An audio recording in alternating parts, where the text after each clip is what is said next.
Hello friends, welcome to the Soru Yallam. Hi guys, எல்லாரும் நல்லா இருப்பீங்கன்னு நம்புறேன். நானும் ரொம்ப நல்லா இருக்கேன். டுடே நம்ம பார்க்க போற ரெசிபி வந்து ஒரு சூப் ரெசிபி பார்க்க போறோம்.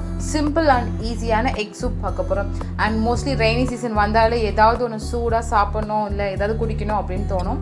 அதுக்கு நம்ம வந்து சிம்பிளாக வீட்டில் இருக்கிற இன்க்ரீடியன்ஸ் சிக்கன் சூப் மட்டன் சூப்லாம் நம்மளால் டக்குன்னு பண்ண முடியாது. ஸோ நம்ம வீட்டில் எக்கு மேபி எல்லார் வீட்லையும் இருக்கும். ஸோ எக் வச்சு ஒரு சிம்பிளான ஒரு சூப் ரெசிபி பார்க்க போகிறோம். அண்ட் ஃபர்ஸ்ட் டைம் நீங்கள் என்னோட வீடியோ பார்க்குறீங்கன்னா ப்ளீஸ் சப்ஸ்கிரைப் மை சேனல், மறக்காமல் பெல் ஐக்கான் கிளிக் பண்ணிக்கணும். சப்ஸ்கிரைப் பண்ண எல்லா நல்ல உள்ளவங்களுக்கும் ரொம்ப ரொம்ப ரொம்ப தேங்க்ஸ். அண்ட் ரெசிபிக்குள்ளே போகலாம் வாங்க. நான் ஸ்டவ் ஆன் பண்ணி அதில் ஒரு சாஸ் பேன் வச்சுருக்கேன். அதில் கொஞ்சம் பட்டர் வந்து போட்டுக்கலாம். பட்டருக்கு பதில் நீங்கள் வந்து ஆயில் கூட யூஸ் பண்ணிக்கலாம். அதில் வந்து நான் ஒரு 4 பூண்டு வந்து சின்ன சின்ன குட்டி குட்டியாக கட் பண்ணி வச்சுருக்கேன். அதை போட்டுக்கிறேன். சூப்புக்கு வந்து எல்லாமே குட்டி குட்டியாக கட் பண்ணி போடுங்க, பட் அரைச்சிலாம் போட்டுறாதீங்க.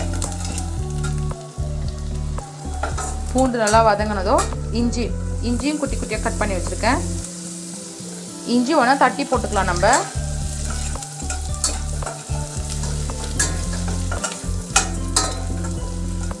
அதையும் சும்மா ஒரு வதக்கிக்கலாம்.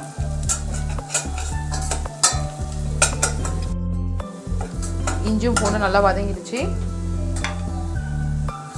இப்போ நான் ஒரு ஆனியன், மீடியம் சைஸ் ஆனியனை ரொம்ப குட்டி குட்டியாக கட் பண்ணி வச்சுருக்கேன். இப்போ அதையும் இதில் சேர்த்துக்கிறேன்.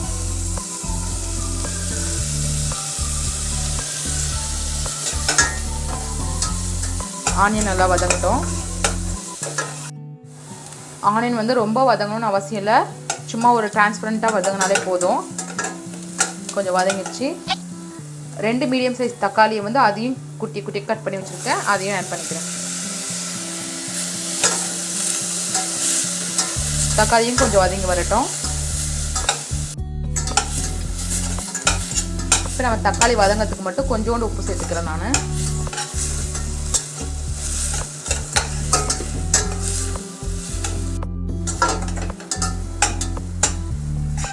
தக்காளியும் நல்லா வதங்கி வந்துருச்சு. இப்போ இந்த ஸ்டேஜில் நம்ம சூப்புக்கு தேவையான தண்ணி ஆட் பண்ணிக்கலாம். உங்களுக்கு எத்தனை பேர் சூப் வேணுமோ அந்த அளவுக்கு தண்ணி ஆட் பண்ணிக்கோங்க.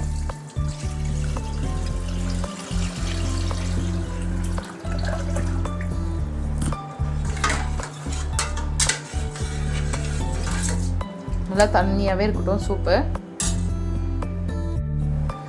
சூப் வந்து ஒரு பக்கம் கொதிச்சுட்ருக்கு. நம்ம அந்த கேப்பில் வந்து கார்ன்ஃப்ளவர் நான் வந்து ஒரு 2 ஸ்பூன் எடுத்துருக்கேன். இதை நல்லா கரைச்சிக்கலாம். சுத்தமாக கட்டி இல்லாத கரைச்சிக்கலாம். இப்போ நீங்கள் இந்த எக் சூப் செய்கிறதுக்கு வந்து நம்ம தண்ணி தான் யூஸ் பண்ணணும் அப்படின்னு எந்த ஒரு ரூல்ஸும் கிடையாது. நீங்கள் சிக்கன் வேக வச்ச தண்ணி யூஸ் பண்ணிக்கலாம், வெஜிடபிள் வேக வச்ச தண்ணி யூஸ் பண்ணிக்கலாம், மட்டன் வேக வச்ச தண்ணி கூட யூஸ் பண்ணி செஞ்சால் செம்மையாக இருக்கும் டேஸ்ட்டு. இப்போ திடீர்னு அர்ஜென்ட்டுக்கு இப்போது ரெய்னி சீசனில் நம்ம எதாவது சூடாக குடிக்கணும், சூப் குடிக்கணும் அப்படின்னு ஒரு இருக்கும்போது நம்ம இதை தண்ணியே வேக வச்சு செஞ்சுக்கலாம். நம்ம கார்ன்ஃப்ளவர் வந்து மிக்ஸ் பண்ணி வச்சாச்சு. இப்போ நம்ம இன்னொன்று மிக்ஸ் பண்ணி வச்சுக்கணும். முட்டை வந்து ஒரு 2 முட்டை எடுத்து நம்ம பீட் பண்ணி வச்சுக்கலாம்.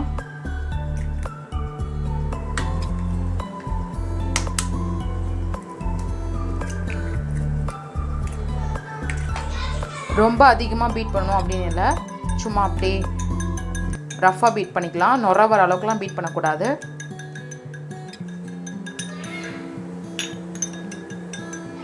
இப்போ இந்த அளவுக்கு போதும். இப்போ இதை ஒரு சைடில் வச்சுக்கலாம். அப்படி இப்போ நம்ம ஊற்றின தண்ணி நல்லா கொதிச்சிருச்சு. கார்ன்ஃப்ளவர் மிக்ஸ் பண்ணி வச்சதை இப்போ இதில் ஊற்றிடலாம். கார்ன்ஃப்ளவர் ஊற்றினோடனே கொஞ்சம் திக்காகும். இல்லை திக்காக ஆகலைன்னா நீங்கள் இன்னும் கூட ஒரு ஸ்பூன் கார்ன்ஃப்ளவர் வந்து மிக்ஸ் பண்ணி சேர்த்துக்கலாம். ஆனால் கார்ன்ஃப்ளவர் சேர்த்தா தான் கொஞ்சம் ரெஸ்டாரண்ட் ஸ்டைலில் நல்லா க்ரீமியாக கிடைக்கும். இப்போ நம்ம கார்ன்ஃப்ளவர் போட்டு கொதிக்க வச்சதுனால நல்லா நம்ம ஒரு நல்ல திக்கான ஒரு கன்சிஸ்டன்சி கிடச்சிருச்சு. இப்போ நம்ம இதை கொதிக்கும் போது 2 முட்டை உடச்சி ஊற்றி அடிச்சு வச்சுருந்தோம் இல்லையா, அதையும் இதில் ஆட் பண்ணிக்கலாம்.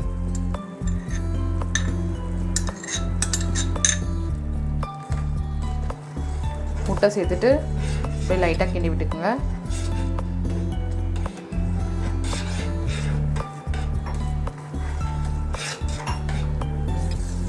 இப்போ நம்ம ஆல்மோஸ்ட் சூப் வந்து ரெடி ஆகிடுச்சு.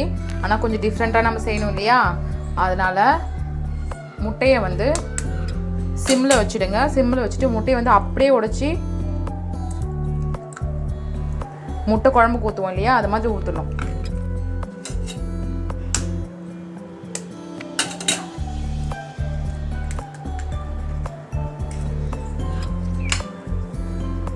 நம்ம முட்டையை உடச்சி வச்சுட்டா, நான் இதுக்கு வந்து ஒரு 6 எக் எடுத்திருந்தேன், 2 பீட் பண்ணி விட்டுருக்கேன், 4 எக் வந்து அப்படியே முழுசாக போட்டிருக்கேன். இது கொஞ்ச நேரம் அப்படியே பாயில் ஆகட்டும். அது முட்டை வந்து நல்லா வெந்து வரட்டும், அது வரைக்கும் வெயிட் பண்ணுவோம். முட்டை வந்து நல்லா வெந்துட்டுருக்கு. நம்ம இந்த நேரத்தில் வந்து சூப்புக்கு தேவையான உப்பு, ஆல்ரெடி நம்ம தக்காளி கொஞ்சம் சேர்க்கும் போது உப்பு சேர்த்துருக்கோம், அதனால் இப்போயும் உப்பு சேர்த்துருக்கேன், வேணால் பார்த்துட்டு கூட சேர்த்துக்கலாம். அப்படியே லேசாக கிண்டி விட்டுக்குங்க, முட்டை களைஞ்சிடாத.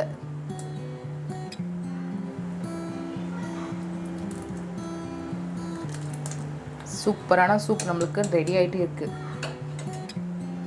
இப்போ முட்டை வந்து நல்லா வெந்துருச்சு. இப்போ நம்ம ஃபைனலாக பெப்பர், நம்ம காரத்துக்கு இப்போ தான் பெப்பர் சேர்த்துக்கிறோம், உங்கள் டேஸ்ட்டுக்கு எப்படியோ அந்த அளவுக்கு சேர்த்துக்குங்க. பெப்பர் வேணா கூட திரும்ப சேர்த்து சாப்பிட்லாம். நம்ம பெப்பர் சேர்த்தாச்சு. பொடியாக நறுக்குனா கொத்தமல்லி. நம்ம சூப்பரான எக் சூப் செம்மையாக தயாராகிடுச்சு.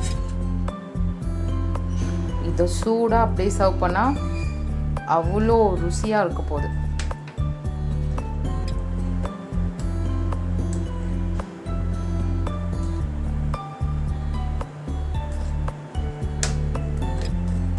இப்போ நம்ம பவுலில் வச்சுக்கலாம்.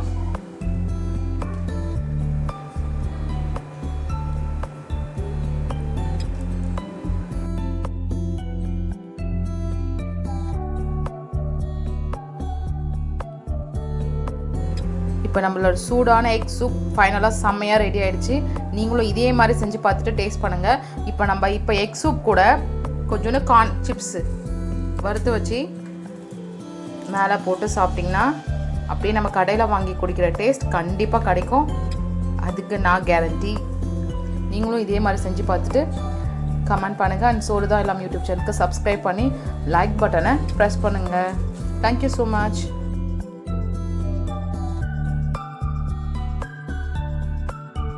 இந்த ரெசிபி உங்களுக்கு பிடிச்சிருந்ததுன்னா சப்ஸ்கிரைப் பண்ணி பெல் ஐக்கானை கிளிக் பண்ணிக்கோங்க அண்ட் ஷேர் பண்ணி கமெண்ட் பண்ணுங்கள். தேங்க்யூ.